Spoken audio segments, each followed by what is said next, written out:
Quand je suis allé faire mon premier terrain à Bornéo, j'y allais avec l'intention d'écrire une thèse de doctorat sur l'organisation sociale des Kayan, et c'est en effet ce que j'ai fait.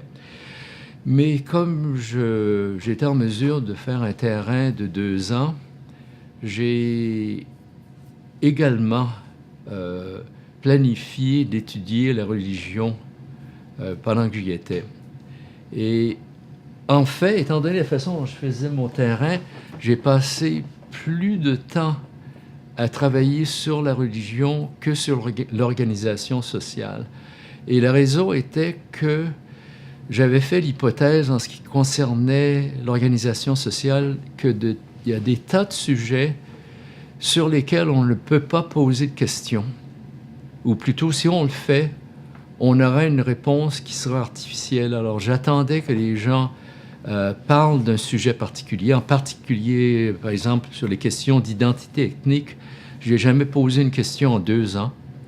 J'ai attendu que les gens disent quelque chose, je le notais, et parfois je posais des questions de la même façon qu'un psychiatre, et oui, et ça veut dire quoi, ou ainsi de suite, mais des choses complètement neutres.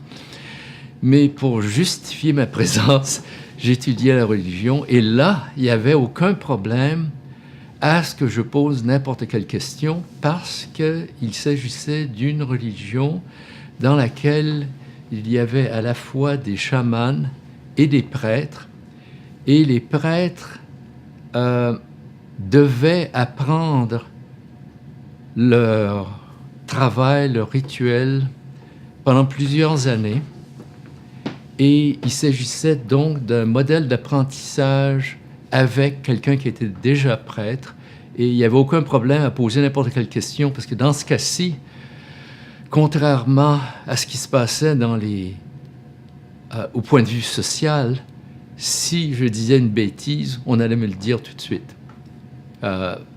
Pour la vie sociale, par contre, si parfois je disais « est-ce que c'est le cas que telle chose ?»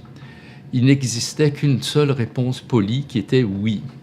Et j'ai appris rapidement que si je devais poser une question pour me dire oui, il fallait que j'attende 2 ou 3 minutes en silence. Puis là, la personne disait « d'autre part ». Par oui, je voulais dire non. Mais en ce qui concernait la religion, c'était jamais le cas parce qu'on ne peut pas se permettre d'antagoniser les esprits. Et donc, c'était beaucoup plus facile d'apprendre. Et j'ai appris en discutant avec les prêtres et également en étant là à tous les rituels. Et il n'y avait aucune restriction de ce côté-là. D'ailleurs, je l'ai appris très rapidement. Après quelques mois, un homme est mort et j'étais là dans la pièce où il était.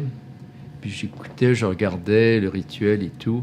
À un moment donné, un membre de la famille me regarde, mais il dit « mais qu'est-ce que tu fais là? Tu fais rien? Va chercher ta caméra, prends des photos, et ainsi de suite. » Et c'est ce que j'ai fait. Je me suis rendu compte qu'il n'y avait aucune limitation de ce côté-là. Je pouvais être là, ça ne dérangeait rien, tout se passait. Alors j'ai passé beaucoup de temps à étudier la religion, ou de façon plus précise, les religions. Et ça, c'est vrai de plus d'une façon. D'une part, il y avait des variantes d'un village à l'autre. Il existait des variantes dans le village où j'étais, parce que le village de Mabawang était composé de 3 sections qui s'étaient réunies il y a environ 250 ans, et chaque section avait gardé des façons différentes de vivre, même des différences linguistiques, malgré qu'il s'agisse d'un village qui, à l'époque où j'y étais, avait 200 personnes. Donc, il s'agissait d'un choix conscient de maintenir les différences. Mais il y avait un autre aspect également important, c'est-à-dire que la religion que j'étudiais, que je voyais tous les jours, était une réforme de l'ancienne religion. Dans les années 40, pendant la Deuxième Guerre mondiale, il y avait eu un homme dans le centre de Bornéo, de ce qui est maintenant le côté indonésien, qui n'était pas un Kayan, mais un Kenya, qui est un groupe qui est apparenté, qui avait une vie extrêmement difficile. Et finalement, il a eu la visite dans un rêve d'une des divinités, un des esprits. Il n'y a pas de différence entre divinité ou esprit au centre de Bornéo, qui lui a dit « Abandonne tous les anciens rituels, abandonne les tabous, et puis simplement prie pour me demander de t'aider, et je le ferai. » Et c'est ce qu'il a décidé de faire. Les gens de son village ont été horrifiés, et ils attendaient qu'il meure. Et quand ils ont vu qu'après 2 ans ou 3 ans, ces champs étaient plus fertiles que ceux de tout le monde, ils se sont dit, peut-être que c'est vrai, ça vaut la peine d'aller vers cette religion-là. Et essentiellement, ce qui s'est passé, ça a été un mouvement d'une religion qui était extrêmement lourde. Il y avait d'une part littéralement des centaines de tabous qu'il fallait observer sous peine de mort, comme par exemple certains des problèmes qu'on pouvait avoir si on brisait des tabous, c'est la pétrification de tout un village. Et justement, quand je voyageais, les gens me montraient des endroits où il y avait des gros murs de pierre. Ils disaient, ça, c'était tel village qui a été pétrifié, et ainsi de suite. Il y avait les augures, tous les oiseaux, et également d'autres animaux comme une sorte de cerf Muntjac. Si on entendait le cerf Muntjac et on avait commencé à cultiver un champ, il fallait l'abandonner.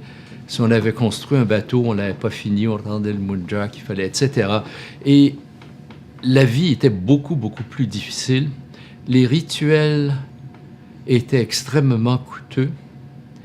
Alors, ce qu'il y a eu, ça a été une réforme religieuse qui a eu le but de simplifier tout ce qui existait. Il me semble probable historiquement qu'il y avait eu un stimulus du fait qu'il existait dans cette région-là des missionnaires chrétiens. Et donc, il existait une compétition entre l'ancienne religion et le christianisme.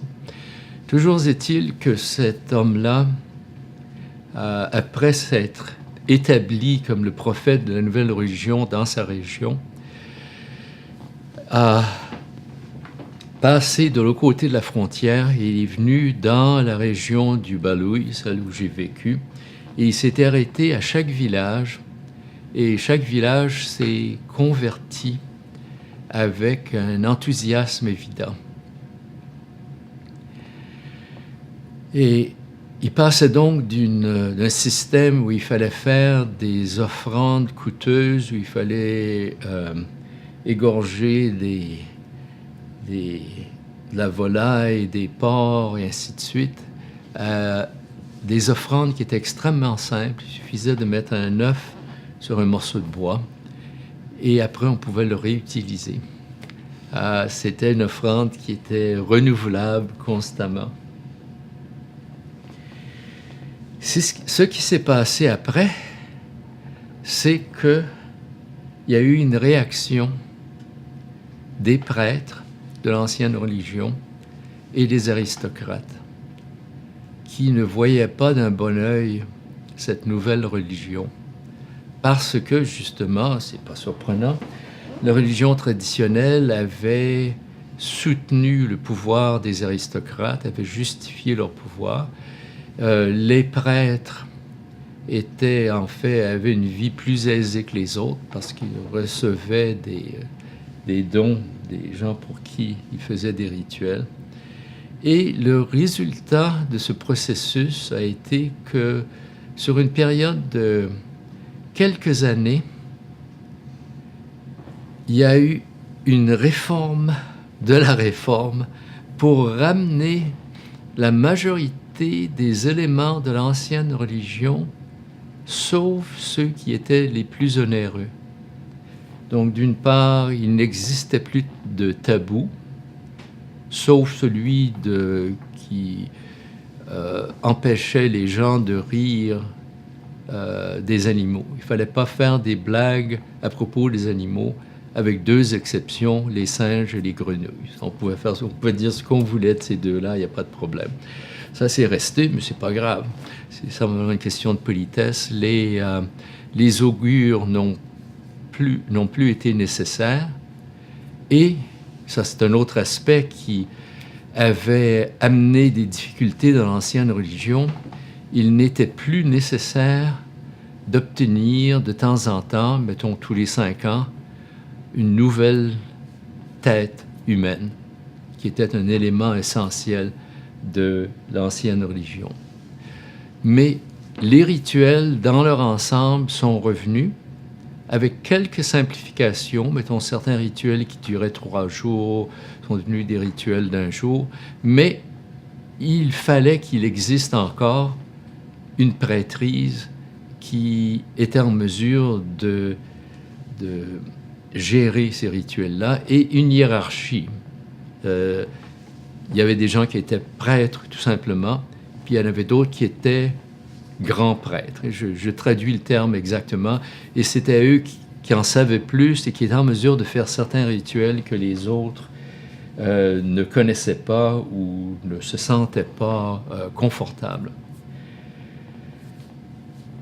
Alors, c'est dans ce cadre-là que je suis arrivé, une religion assez complexe, assez présente, qui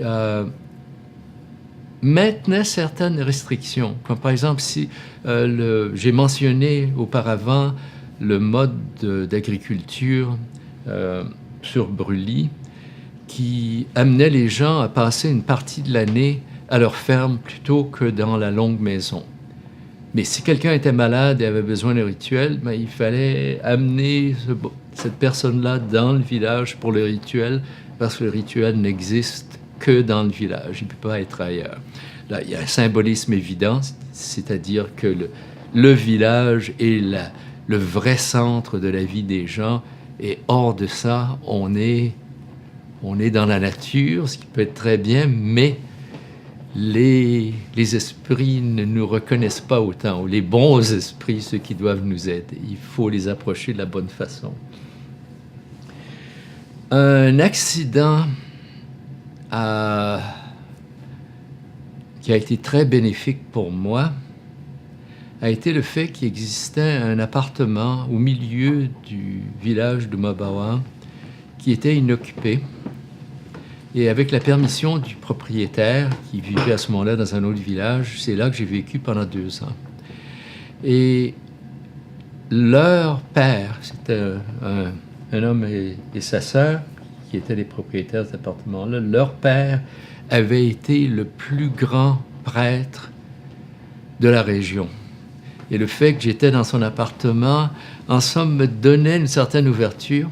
Et d'autre part, curieusement, une fois que j'étais dans le village du propriétaire de cet appartement, j'ai participé à un rituel où justement on m'a donné un nom, puis le nom était le même nom que celui de cet homme-là qui avait été un grand prêtre. Et c'était d'ailleurs un nom de prêtre, Lirong. C'est pas un nom qu'on donnerait à n'importe qui.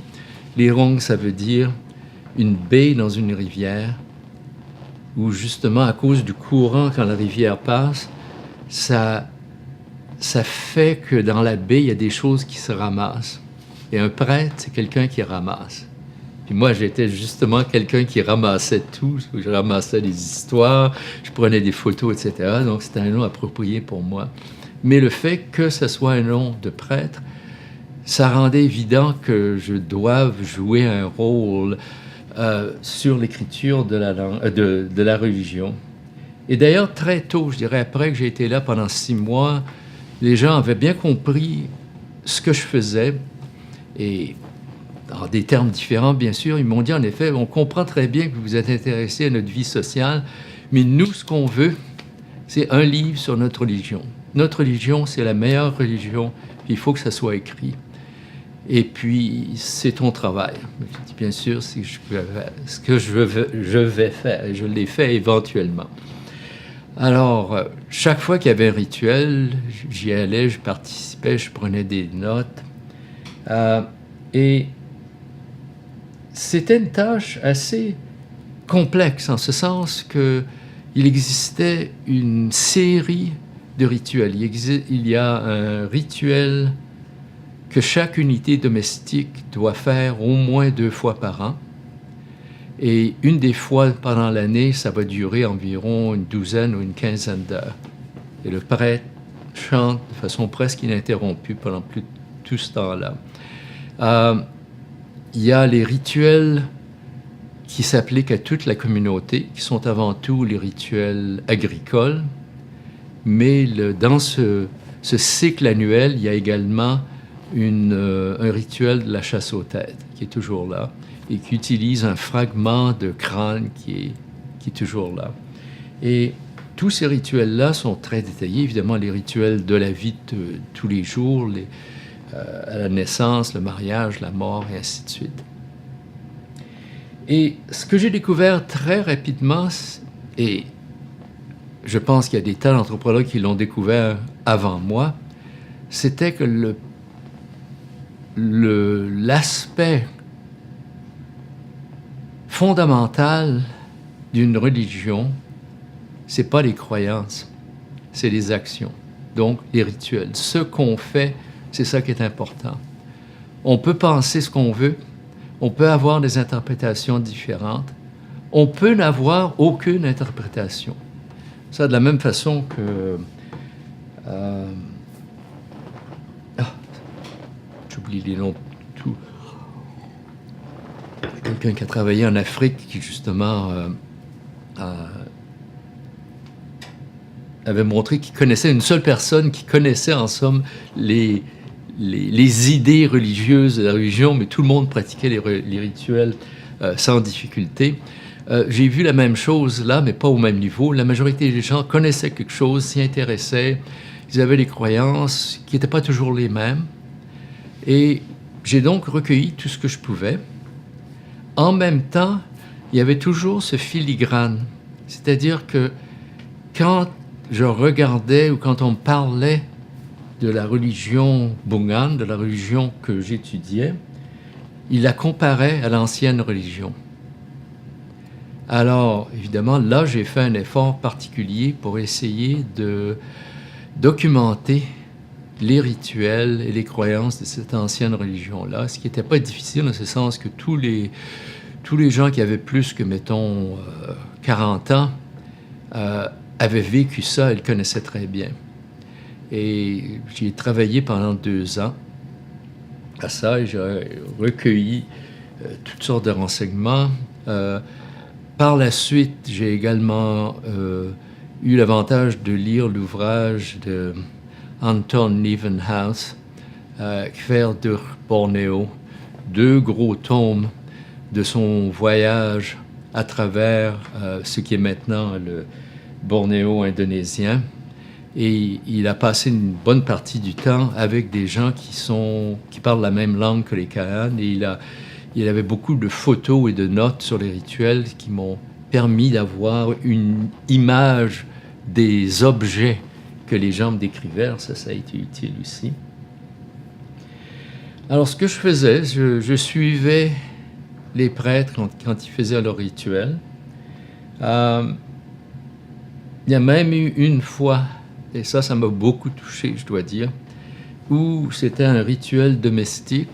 Et là, j'étais là pour prendre des notes.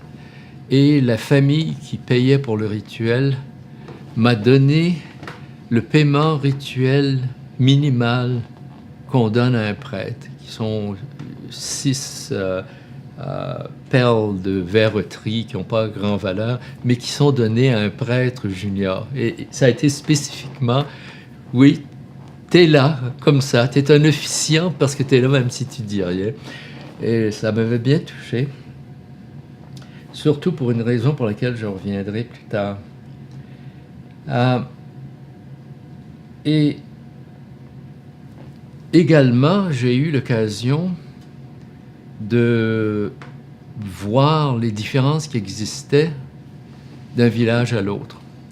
Parce qu'il y a eu des périodes de l'année où je voyageais, mais surtout, il y avait une période de l'année où c'était traditionnel que des villages entiers aillent visiter d'autres villages. Et il y avait certains rituels qui prenaient place à ce moment-là, mais surtout, ce qui se passait, c'était que les prêtres du village qui étaient nous autres savaient que j'étais quelqu'un qui prenait des notes sur la religion. Alors, ils venaient me voir pour me dire, bon, t'es là, j'ai voulu te parler depuis longtemps, il faut que je te dise comment nous, on fait les choses. Toi, tu connais les choses d'Oumabawang, mais nous, mettons, à Oumapan, Leçon, etc., on fait les choses un peu différemment, puis on voudrait que tu le saches. Alors, c'était absolument magnifique pour moi. C'est pas moi qui allais les chercher, c'est eux qui venaient me voir et me parler. Alors, j'ai eu l'occasion de rassembler des tas de choses de ce côté-là. Mais il y a également un autre aspect dans tout ça qui pourrait sembler une contradiction, qui est que quand je suis arrivé au début de mon terrain, une personne du musée de Sarawak m'avait présenté à eux, parce qu'à ce moment-là, évidemment, je ne parlais pas le Kayan. Et puis, il avait expliqué ce que j'allais faire, mais ils n'étaient pas entièrement convaincus. Ils se demandaient si j'étais peut-être un missionnaire chrétien. Et ils me posaient des questions, ben toi, ta religion, c'est quoi? Et pendant les 2 premiers mois, ma réponse, c'était « Oh, c'est trop compliqué à expliquer, je ne parle pas le Kayan assez bien. » J'ai commencé à 0, mais après 2 mois, il y en a un homme âgé qui trouvait ça particulièrement intéressant comme question. Il me l'a posé plusieurs fois. Puis il me demande, il dit « Lirong, c'est quoi ta religion? » Il dit « Dis-moi pas que tu ne parles pas le Kayan. Tu parles le Kayan maintenant. Il faut que tu répondes. » Alors à ce moment-là, je me suis dit « Ouais. » Qu'est-ce que je vais dire? J'ai une allergie profonde au mensonge. Bon. Voilà, j'en ai pas de religion. Il y a eu un long silence pendant lequel j'ai eu le temps de penser. Peut-être que je me suis placé au banc de la société, puis voilà, je recommence à 0 quelque part d'autre. Puis après ce très long silence, il y a eu 2, 3 personnes qui ont dit « Ouais, t'es très chanceux, toi. T'es vraiment chanceux. J'aimerais pouvoir être comme ça, mais ça ne marcherait pas avec moi. Je suis pas mes âmes, parce que chaque personne a plusieurs âmes à chaque articulation. Mes âmes me quitteraient si je ne faisais pas les rituels. Ça coûte cher, c'est emmerdant, tas de trucs qu'il faut faire pour le chef, et ainsi de suite, mais tu es très chanceux. Bon, j'ai accepté ça avec une certaine surprise, mais plus tard, j'ai découvert qu'il y avait plus que ça. C'est-à-dire que il y a eu des hommes qui m'ont, et ça a toujours été des hommes, jamais des femmes, qui m'ont approché, qui m'ont dit « Tu sais, on a entendu dire que tu n'as pas de religion. Tu sais, moi, je suis comme ça. Je ne crois pas à notre religion. Je dis rien, évidemment, mais j'y crois pas. Et puis, j'ai pas de problème avec ça. Et malgré que personne n'en ait parlé en public après, quand j'arrivais à d'autres villages, les gens qui m'arrivaient, qui s'assoyaient à côté de moi, ils disaient « Tiens, moi aussi, j'ai pas de religion. » Et j'ai suivi ça de façon un peu plus profonde et j'ai découvert que c'était pas... Je me suis dit au départ, c'est un phénomène nouveau à cause du fait qu'il y a eu des transformations religieuses, il y a la compétition entre la religion locale et le christianisme, mais pas du tout. il y avait toujours eu des hommes agnostiques dans la société Caïn. Ils pouvaient me dire des noms de personnes il y a 100 ans et plus. Donc, c'est un phénomène qui avait toujours existé. Pourquoi les hommes? Pour une raison très simple, c'est que le mode de résidence postmaritale, c'est l'uxorie localité. Donc, l'épouse, surtout l'épouse la plus vieille, la grand-mère, dans la mesure où il y a 3 générations, est celle qui forme le cœur de l'unité domestique. Elle ne peut pas se permettre d'être agnostique parce que ça affecterait toute sa famille. Si son mari est agnostique, c'est son problème à lui. De toute façon, les maris, ça se trouve. Et dans l'exception qui existe, qui sont les aristocrates, les chefs pratiquent la virilocalité. Mais eux, ils ne vont pas être agnostiques parce que la religion soutient leur position. Alors, dans ce cas-là, il y avait justement un agnosticisme qui correspondait aux relations qui existaient à l'intérieur de la famille. Et évidemment, la question qui se pose, c'est que, est-ce que c'est un phénomène fréquent? Il me semble probable que c'est un phénomène fréquent, mais qu'on n'a jamais pensé à l'étudier parce que, comme anthropologue, on prend pour acquis qu'on va dans une société plus simple, où les gens vont penser de façon plus simple, donc tout le monde va être croyant, sans exception.